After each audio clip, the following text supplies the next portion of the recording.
Okay, welcome back. So today we are going to be going over some tools for being more expressive in your performance with your instrument.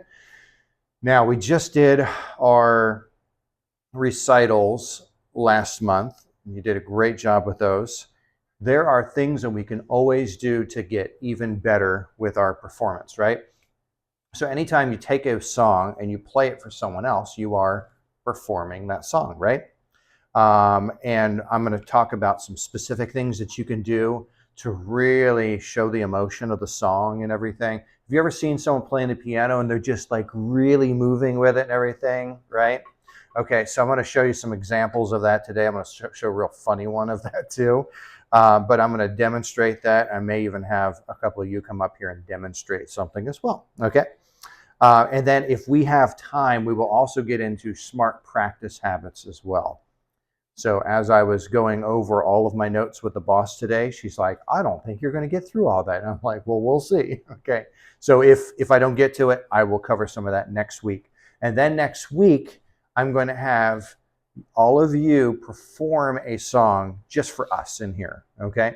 And I'm going to kind of critique and say, oh, we could add that, or we could, oh, let's make that part louder right there or softer, or let's slow that part down to really show the emotion of the song, okay? So you'll be performing for each other in here as well, all right? And I know you'll do an awesome job. This is to help us to get better and better. So that's the whole intent behind it, okay? So we're going to talk about two powerful skills that every musician needs. If you play an instrument, that means you are automatically a musician, not a magician, but a musician, right?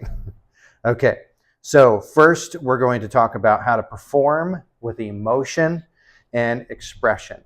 If you say, oh, that girl's too emotional, what does that usually mean? It means she is very dramatic. She shows, like, makes big, oh, I can't believe you did that to me, right? And it's like very big kind of emotional showing of emotions, right? Or we have other people that show no emotion, right? They're just straight faced no matter what happens, right? Okay, but we want to show emotion in our song, and there's a couple of different ways that we can do that. We'll be talking about today. We can do that through our dynamics. What is dynamics? What does that mean? What is dynamics? Dynamo means power behind something, like dynamite, right? Dynamics would be what? Loud and soft, crescendo and decrescendo, or what's another word for it? Diminuendo, right? Okay. That's the main thing. We also have other expressions that we can use in our songs, such as emphasizing certain notes, rubato. We can use staccato and legato for changing how the phrasing of our song sounds and how the notes sound. And there's other things that we can do we'll talk about today. But we'll be talking about that, the feelings of the song that you're trying to portray to other people, and even some of the body movements behind it, all right? So if you see someone playing and they go like this with their wrist, what does that mean? Da, da, da, da, da, bop, like that. Da, da, da. Does it look graceful? Yeah, it's supposed to be, right? So let's say I'm playing something on here and I go like that. It's a nice, graceful movement behind it. It's being classy with how you're playing it, right? Instead of going, right? Okay, we don't want that. You don't want to look like Frankenstein's playing, okay?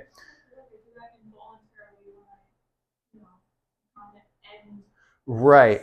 If you want to end it, it's like a ta-da, ta-da, right? Okay, you've seen someone that's like really dramatic with how they bow. They're like, oh, right? They have all they're trying to show the musicality behind it of being very expressive. Okay, and then if we get to it today, I'll at least talk about it a little bit of how to practice at home in a way that actually will help you get better faster. Okay, and there are some specific ways that you can practice your song that will make you way more efficient. What is one of the ways that you and I discussed like last year that you started using for your last song? Talking about the Japanese method? Yes. Explain. Where you start at the end and work your Yep, we started at the end and started working our way backwards. And it's just like, what? Right?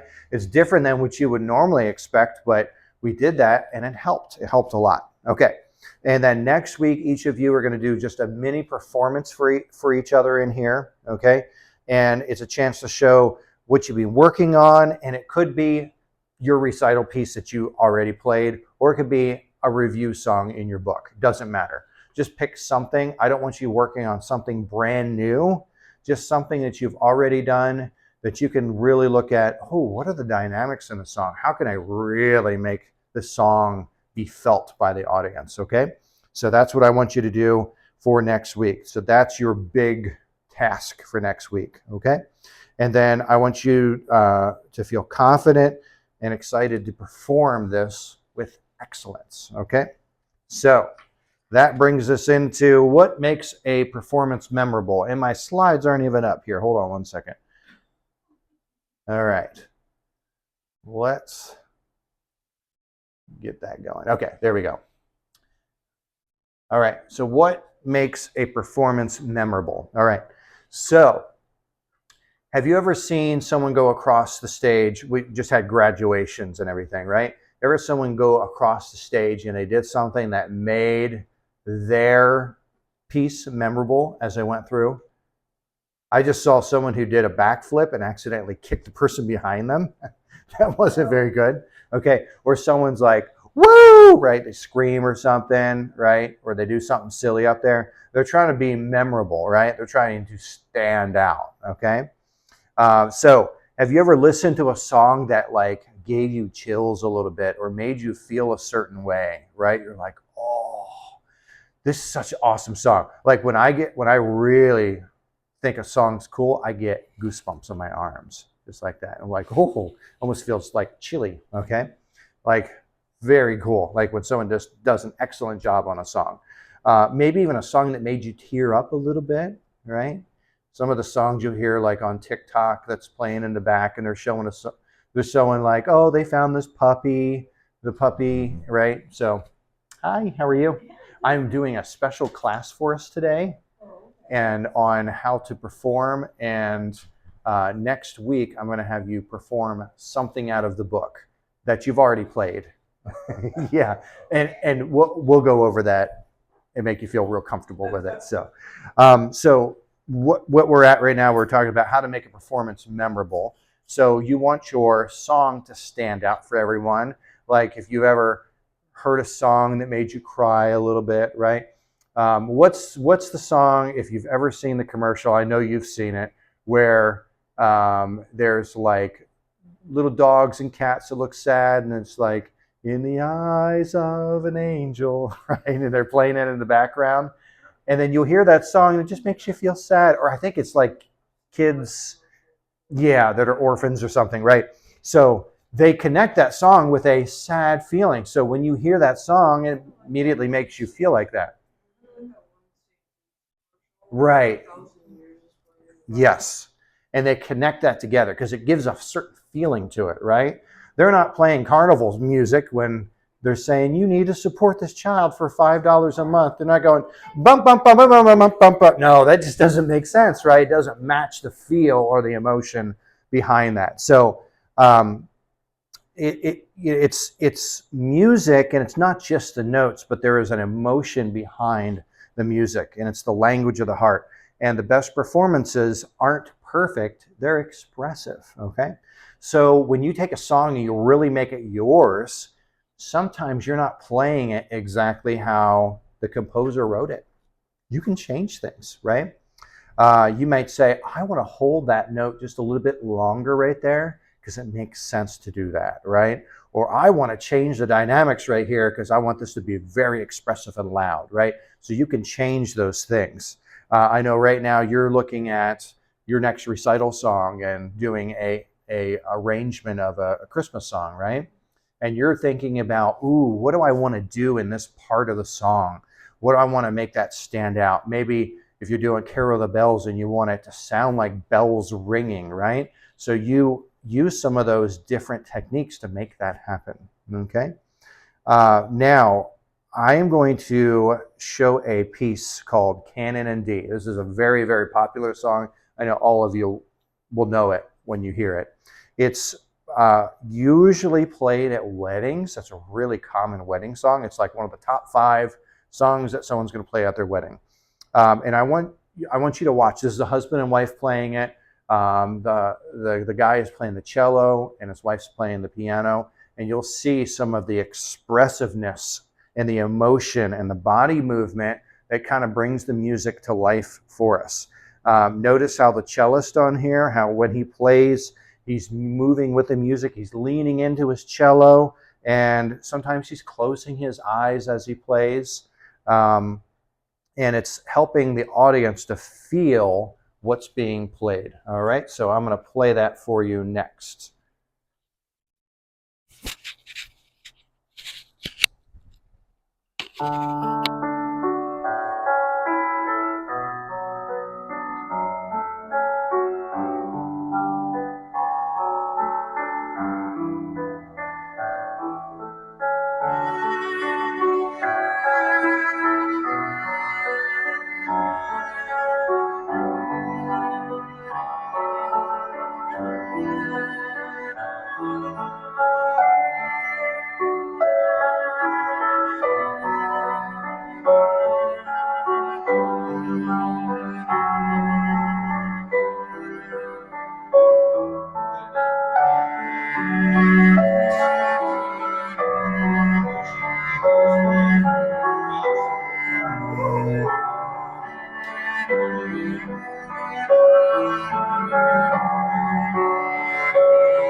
So what are some of the things that you noticed that they did musically with that song, with their instrument?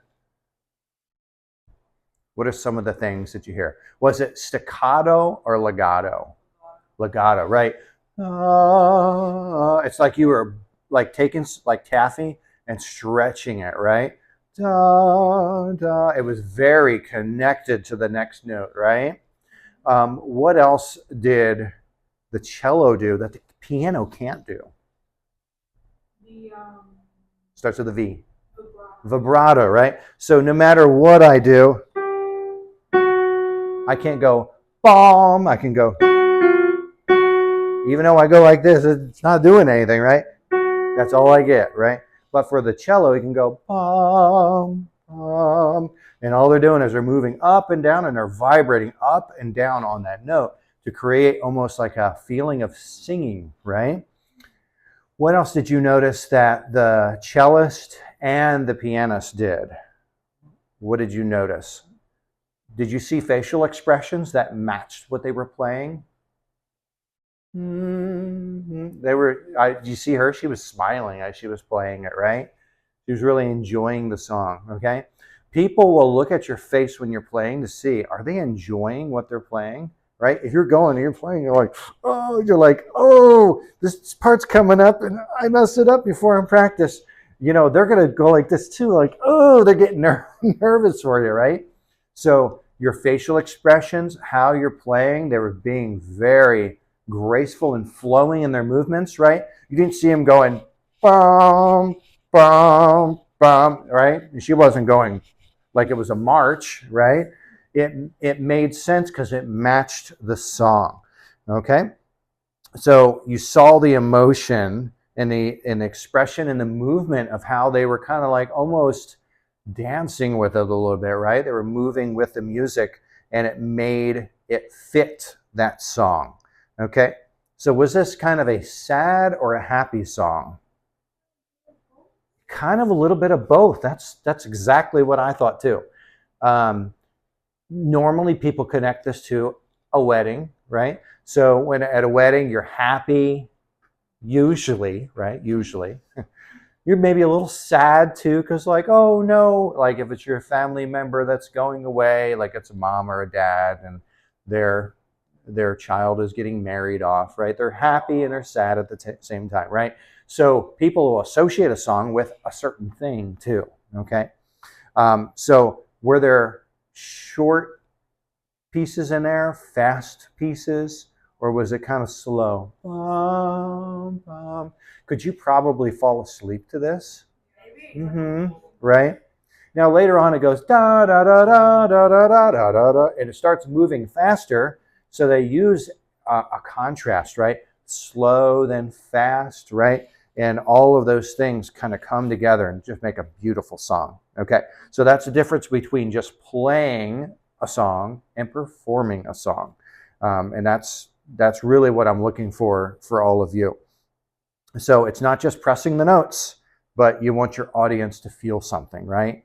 Anybody can hit this key on the piano, but can you make it sing, right? That's what we're trying to do. Yes.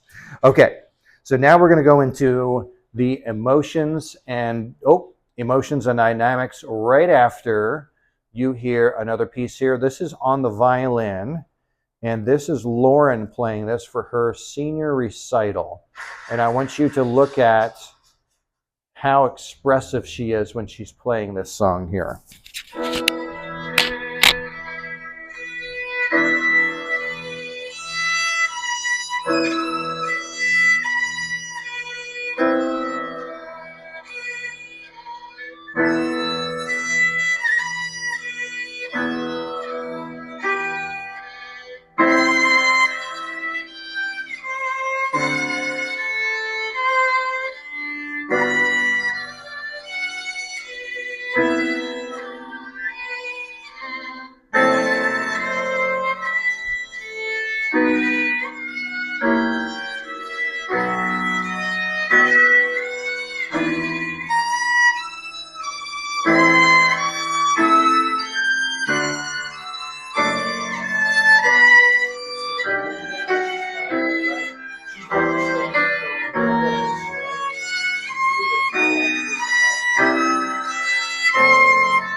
Okay, and then it continues to go and develop in that song. This is a longer song, so it's not right there.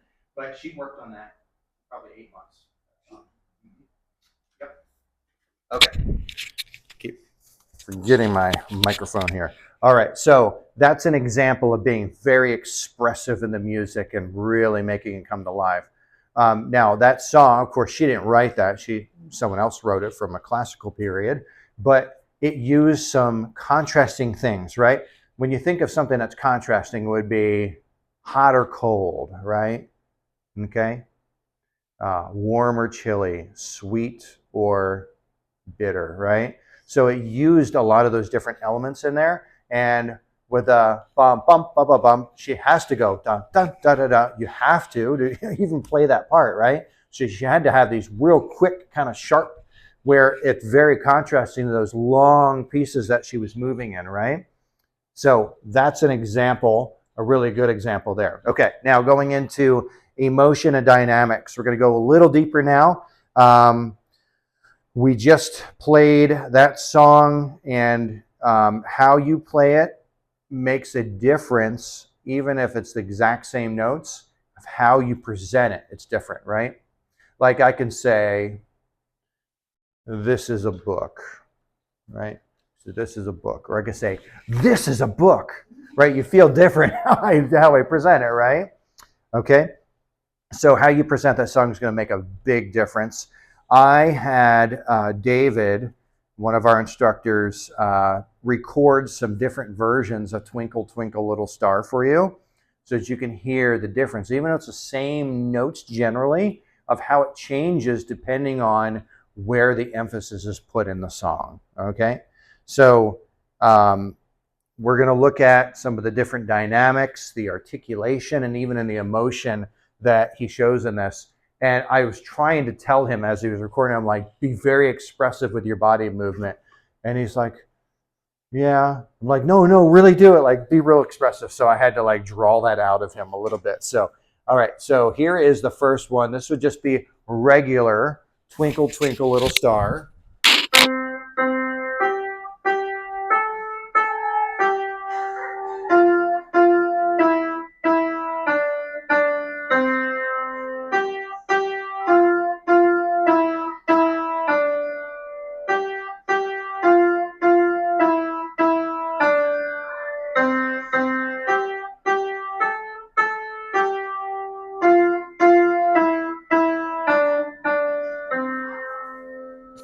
Okay. Simple, right? Not much emotion in it, right?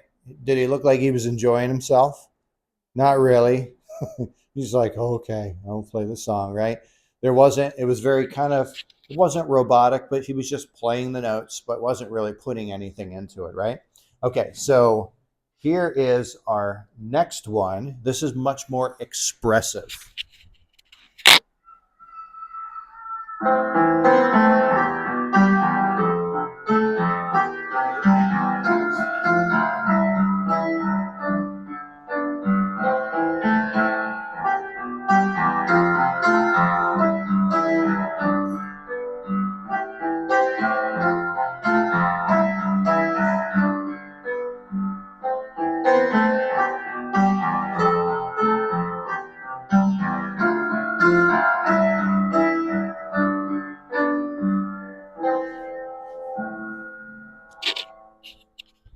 Which one would you rather hear?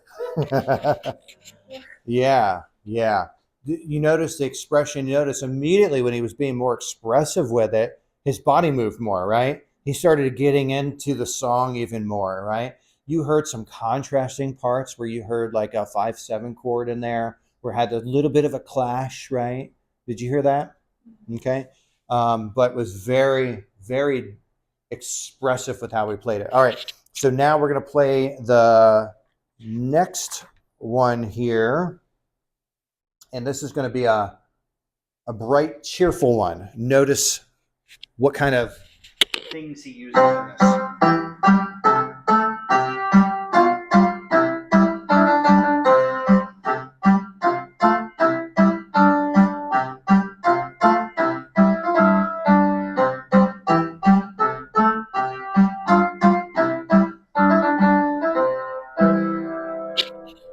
Was it faster? Yes. Yes, it was definitely faster. It also, can you picture a horse like moving with it, like clop, clop, clop, clop, clop, clop, clop, right? With that staccato, right? What's that? Yes, yeah, it was definitely more melancholy. So this one, much more cheerful and bright, right? You notice how he's moving too, like this, right? As he was moving with a staccato, you kind of have to because of how you're playing, right? So it definitely gave a different feel to it, even though the melody is the same, right? It's still Twinkle Twinkle, but it was very kind of happy, right? Definitely not going to sleep with that one, right? If that's playing in the background. Okay. All right. The next one we're going to play is going to be a little bit more dark and mysterious. Think about where he's going to play on the piano, too.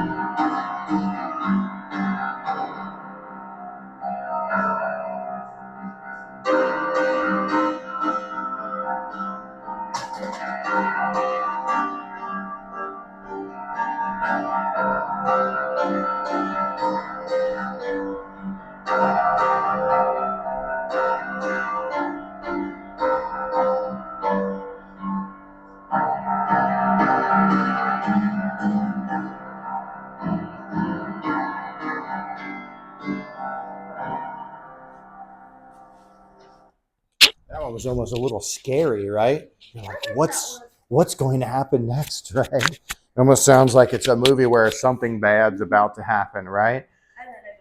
Right. Well, what was he playing there? We have major and minor keys, right? So what was this? Yeah, definitely in a minor, right? Yeah, like yeah, with Twinkle Twinkle, it's twinkling out of existence here, right? Okay. But the way that it was played, you notice also he was playing much lower on the piano there, right? He was down here was going right. He was playing much lower. When you bring it lower, it also brings you lower with it, right? Okay. And that was a big contrast from the happy one, right? Okay. So how you play it, some of the different things that he used in there really brought that out in the song. Um, so the emotion in the song was what? Maybe fear, yes. Maybe some fear in it, or like some anxiety of like, oh, what's going to happen here? Okay. So what parts of the music kind of helped you to feel that way? Well, one of them I just showed, right, where he was going down here, and right, it's just almost like kind of a scary kind of sound, kind of like that. What is that? That's Jaws. That's right, right? And it's lower. You notice it's supposed to be a scary sound, right? Okay. So that brought that emotion out because of how he played it. Okay. All right. Now, let's look at some of the different dynamics. Dynamics would be that loud and soft. And then articulation, that would be how we play something, right? For example, in the English language, we can articulate things a certain way to give a different meaning, right? So I could say, I ate, the kids, or I ate, the kids ate too, right? Means something different, okay? Depending on where I break that sentence up, it changes the meaning of it, right? Or I can say, I love you, or I love you, or I love you. They all mean different things, right? Okay. So how it's articulated means something different. So the first one on here, piano. Piano would be soft, okay? The actual word for this instrument is a piano. So the original piano was called a pianoforte, and the difference from this from the other instrument before that, what was before this? What was before this? Harpsichord and the clavichord, kind of in that time frame. And they could only play one volume. You would hit the key, and that was the volume you got. No matter how hard you hit it, that was the volume you got. So an Italian guy created the piano, and he called it the pianoforte. It means it'll go soft and loud. And everyone's like, oh, this is great. You're awesome, right? And eventually, as humans, we say, oh, let's just shorten it to piano, right? It's easier to say. Okay. So piano would be that nice kind of nice and light, right? Okay, so very nice and light feeling. Forte is loud, okay? Sometimes little kids will go fortissimo, which is really loud, right? But this would be a nice and loud, right? Not too much where you're scaring someone and someone cries, right? But just enough to give a feeling of power behind it, okay? And then we have a mezzo piano. That would be a medium soft. So now we're getting into like about halfway there. A medium loud mezzo forte. So, right? So it's kind of a way that you would be speaking volume, something like that. And of course we have fortissimo, and there's one with 3 F's on there. I forget what that is, fortissimo or something. I don't know. But then we have a crescendo, all right? So if you saw in your music and it was going like this, like the mouth was opening up as you went along, right? So an example of that would be,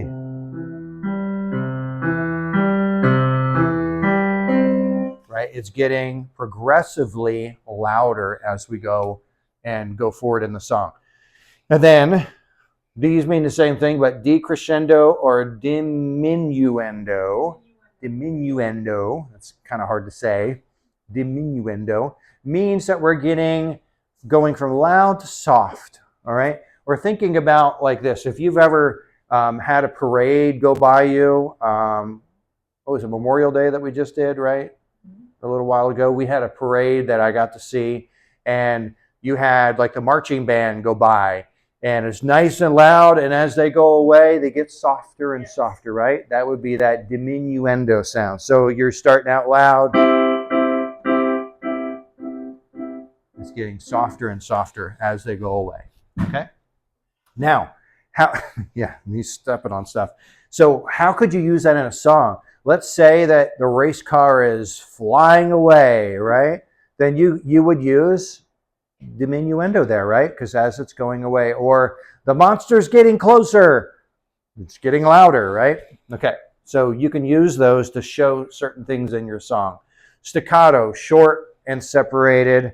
Those are real quick. How I used to teach students that made it stick really well is I say, pretend that the keys on the piano are hot and you don't want to burn your finger. So you're going to play it real quick and jump right back off, right? So this could be, there's a rabbit hopping through the garden, right? Staccato, hop, hop, hop, right? Or a horse trotting down the street like that, and right? Those two passionate when you play could be interpreted as the rabbit trip or Right. something. You could go bum.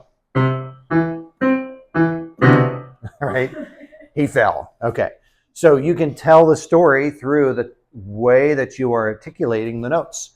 And then legato, that's that smooth and connected, kind of like when we were playing Pachelbel's Canon in D, or this one here.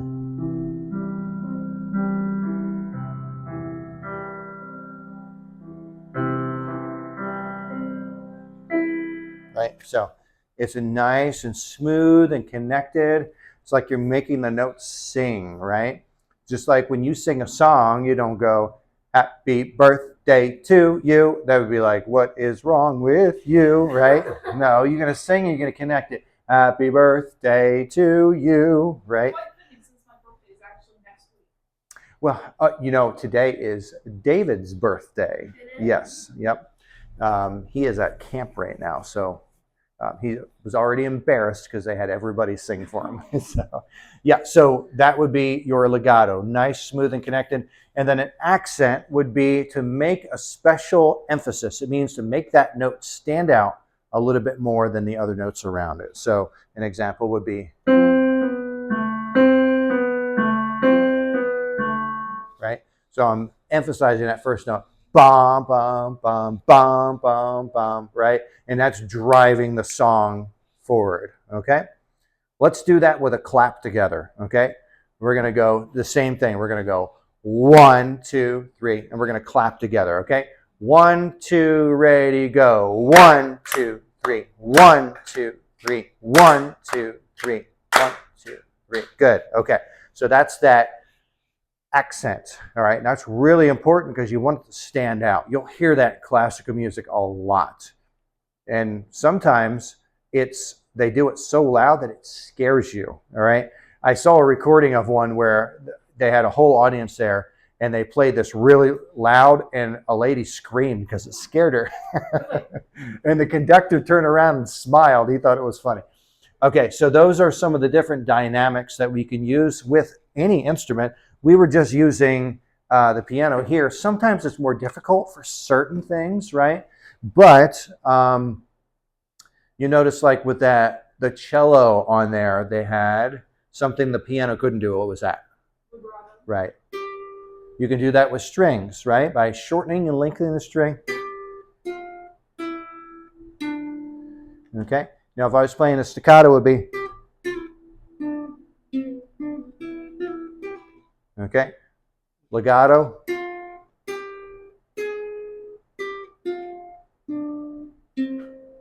Okay. If I want it nice and loud, I can play it nice and loud. Or soft. Okay. Different feel to it, right? Okay. And I use different chords as well to make that come out. This is a minor.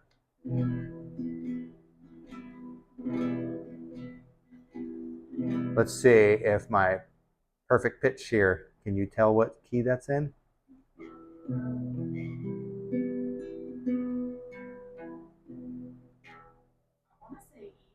You got it. Very good. Very good. That was E minor. Okay, so those are some of the different things that we can use to make elements of our song kind of stand out. Okay, and we want our song to be connected to the story that's being told in our music. All right, so think about a song maybe that you played for your recital. Was that song a happy song? A sad song? Was it just kind of in the middle? Was there certain elements in that song that were loud or soft or maybe even slowed down at the end of the song? Can you think of anything that made it stand out a little bit? Hopping, okay. You actually helped me come up with the title for my piece, but you said something about memory lane. Yeah, memory lane. Because it felt like it was drawing you down, like you were slowly going down the road, right? Okay. What was that? A little nostalgic, yep. It was very different than if we called it rush hour, right? That would be a totally different feel to it, right? So if you called it rush hour, it was like, you better make it fit that, right? So what we call the song, of course, is going to change what that feels like too, okay? So we're connecting the story together. Even if there's no words to the song, we want it to feel a certain way. The story might be joyful or sad or dramatic or even peaceful or playful, but you get to decide what that story is and how you express it with that song, okay? Yeah, it was in a minor key too, which changes some of the feel for the song too. Okay, so let's say you're playing a song and it starts out slow and soft and then it gradually builds and gets louder and faster. That could be like the sunrise that's coming up, right? This especially if like you're composing a piece and you're like, I want it to feel like that. Well, you would write it that way so that it would feel like that. You would go louder and stronger. Maybe you're trying to say the song's the thunderstorm, right? You're going to have lots of crashing kind of sounds, right? Lots of, right? That kind of sound to it. And lots of. Right. And if it's moving really quickly, maybe it's a chase, okay?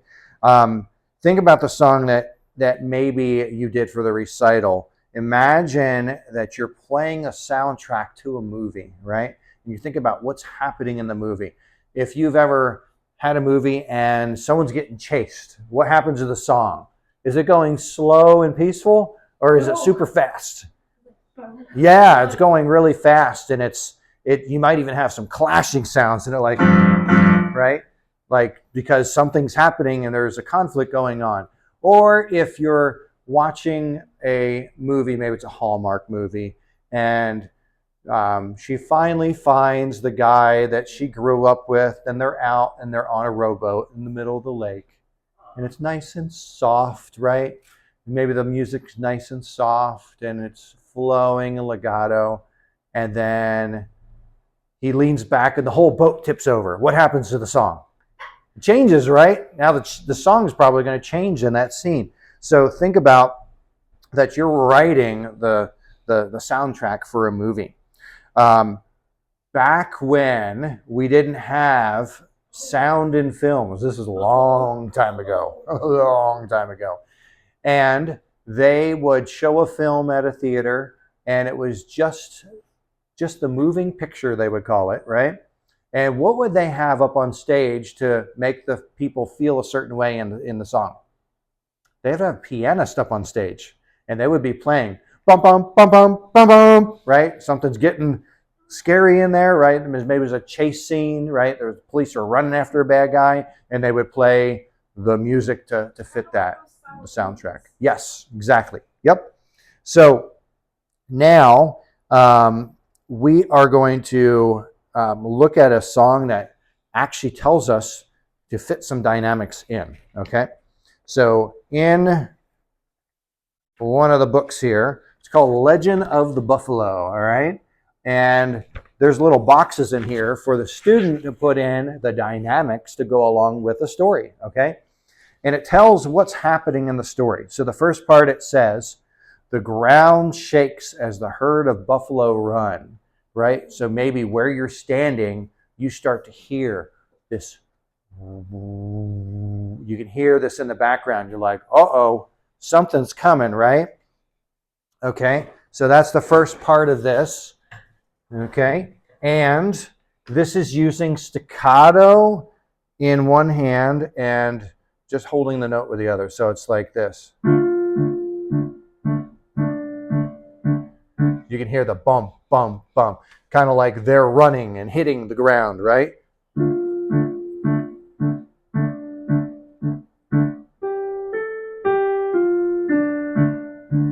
And then it's now the next part says the sound echoes from the hills. So in the song, it's going to what? Echo, or it's going to repeat the part that just was heard, right?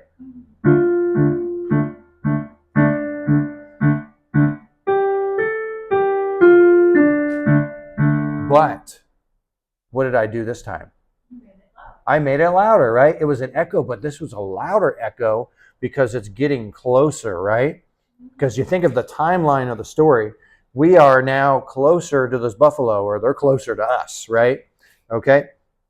The next part, it says, the deer and the wolves stop and listen. And they've got pictures of a deer looking around, wolves looking around, right?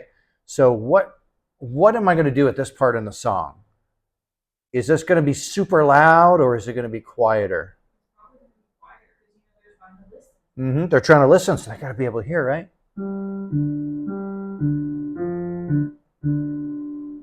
Right, that's probably the wolves, right? And then the deer. Oh.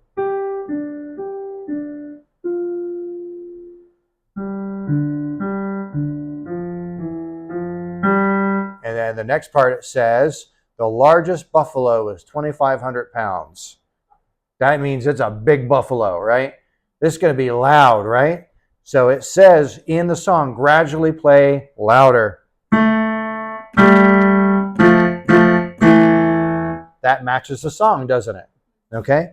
So now the next part, we have a dust cloud rises as the mighty buffalo thunder by. So they're thundering by. What happens when they go by? It's now going what? Yeah. Diminuendo, right? Yeah, because it's going away, right? So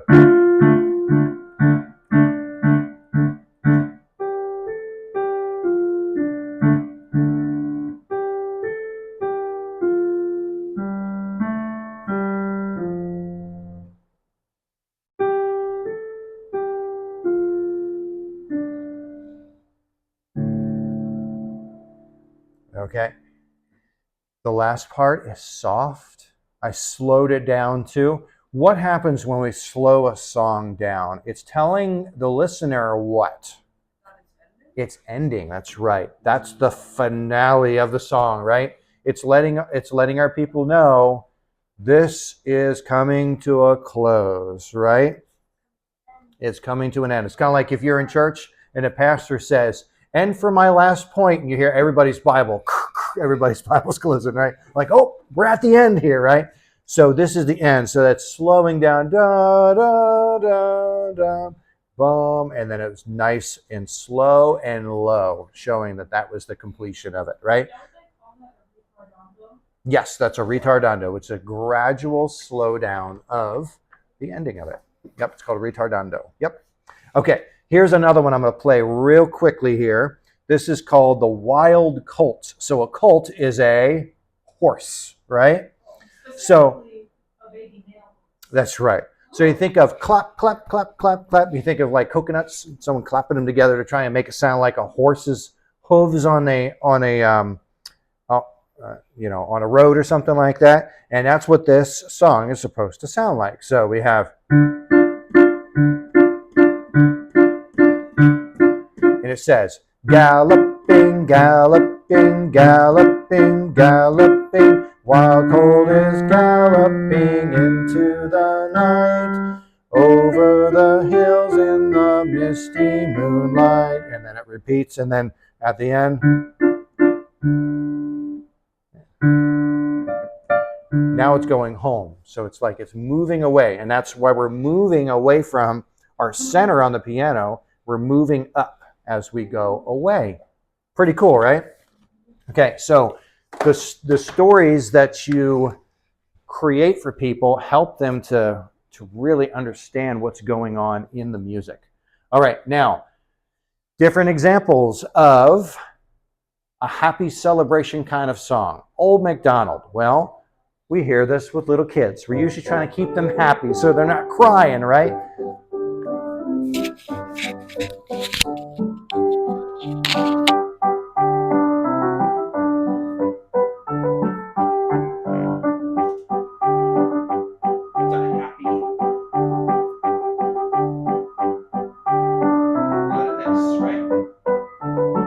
Staccato type feeling to it.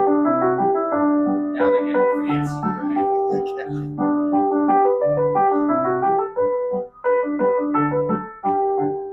Okay.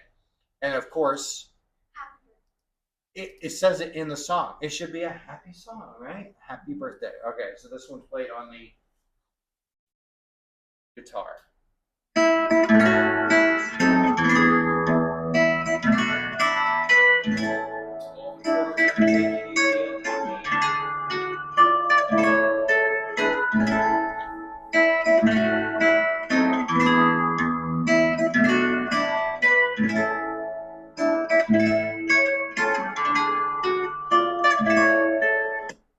Okay. Bum, bum. Oh, yes. You got to get those last two notes in. All right, the next one would be A Gentle Memory. This is soft and legato and slow.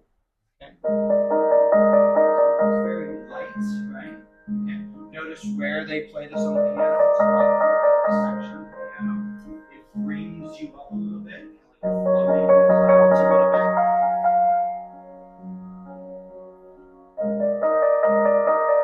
And then Canon in D was the next one that I was going to play, but we're going to go right on to the next one. And then we have the mysterious one. This would be minor sounding. This is very flat sound minor.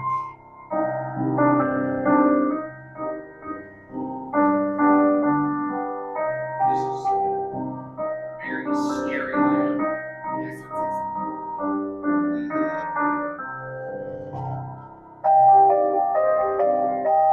Okay, you notice a lot lower. Bomb, bomb, right? It's a lot lower. Okay. All right. And some of the tools for our expression. What? I'll give you an example here. All right. So when you are playing your music, of course, some of this is expressive for how people see our body language as we're playing it. Okay? He's being a little over expressive, but I thought this was funny to show you.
things he was doing, he was way overdoing it, but all of those are good to be using your music. Like, don't do that, but eventually he starts like putting his foot on there and stuff too. But that is the intent, is to show, kind of like some of the examples I already gave you, like the cello and the piano playing together. They were very expressive how they played together. That's what we're looking for in your music. Okay. All right. So my 3 o'clock class, what I want you to work on this week is I want you to pick out a song that you've already done that you know well, and I want you to just take maybe 2 different things that you learned out of the class today, some different dynamics that that you want to really pull out and make your song expressive. All right. So I want to really say, right there, that's what they added. That's what they got really expressive. Maybe it's a part that gets really loud or something that gets kind of soft, right? I want you to get real expressive with how you play that, all right? And I'll just give you an example. Let's say you guys all know Ode to Joy, right? So, right? Playing it very robotic, right? I'm just playing the notes. Or I could go.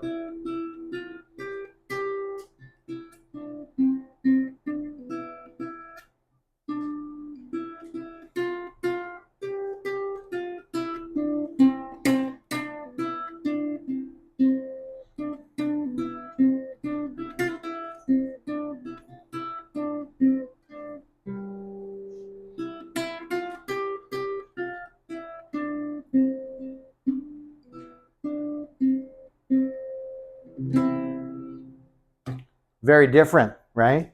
What did I use in that? What were some of the different things that I added to it? I changed the rhythm pattern a little bit. Yeah, you can come on in. Yep. I changed the rhythm pattern a little bit, and that made it feel different, right? Did it feel almost more calming, right? Okay. And I was taking you on a journey through the song instead of just, here, I'm going to play a song for you, right? It was taking you along the story, okay? All right. Any questions? No.